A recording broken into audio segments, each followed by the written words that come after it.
મહાનગરપાલિકાની આરોગ્ય શાખા દ્વારા જે છે રાજકોટ શહેરમાં વધતા જતા ઝાડા ઉલટી ઉપરાંત ટાઇફોઇડ અને મરડાના કેસીસ છે અનુસંધાને સતર્કતાના ભાગરૂપે રાજકોટ શહેરમાં ઘણા બધા એકમો જે છે બરફનું ઉત્પાદન કરી રહ્યા છે. ઉપરાંત ઘણા બધા જે છે કેરબાના પાણીથી વિતરણ જે કરી રહ્યા છે એના અનુસંધાને તમામમાં ખાસ કરીને બેક્ટેરિયોલોજીકલ કાઉન્ટ જે છે એની તપાસ અર્થે જે છે કુલ 49 એકમો પાસેથી પાણીના સેમ્પલ જે છે લેવામાં આવ્યા છે અને આ કામગીરી હજી ચાલુ રહેશે.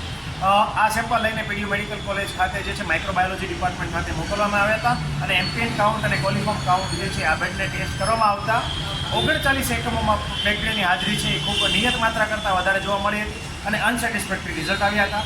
5માં ઇન્ટરમીડિયેટ કાઉન્ટ જોવા મળ્યા છે અને 5 જે છે નમૂનામાં સેટિસ્ફેક્ટરી આપણને રિઝલ્ટ મળેલા હતા. આ અનુસંધાને 49 જેટલા એકમો જે છે એમને હાલ જે છે જીપીએમસી એક્ટની આરોગ્ય અંગે ન્યુસન્સ ફેલાવવા માટેની જે કલમ અન્વયે જે છે એક નોટિસ ઇસ્યુ કરવામાં આવી છે અને 7 દિવસની અંદર તમામ જે વ્યવસ્થાઓ જે છે દાખલા તરીકે પાણીનો જે રોજ સ્ટોરેજ વોટર જે છે એ પ્રોપર મેન્ટેન કરાય, એનું હાઇજીન મેન્ટેન થાય. ઉપરાંત જે પાઇપલાઇન્સ છે, પાઇપ ફિટિંગ છે એમાં પણ પ્રોપર હાઇજીન છે મેન્ટેનન્સ થાય.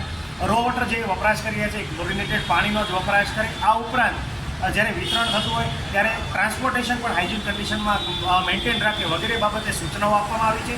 7 દિવસ પછી આમનું જે પુનઃ મૂલ્યાંકન કરવામાં આવશે અને અનસેટિસ્ફેક્ટરી કન્ડિશન જણાશે તો જે તે એકમો જે છે એને સીલ કરવાની કાર્યવાહી છે એ કરવામાં આવશે. સાહેબ, બંધ નહીં કરે તો શું કરશો?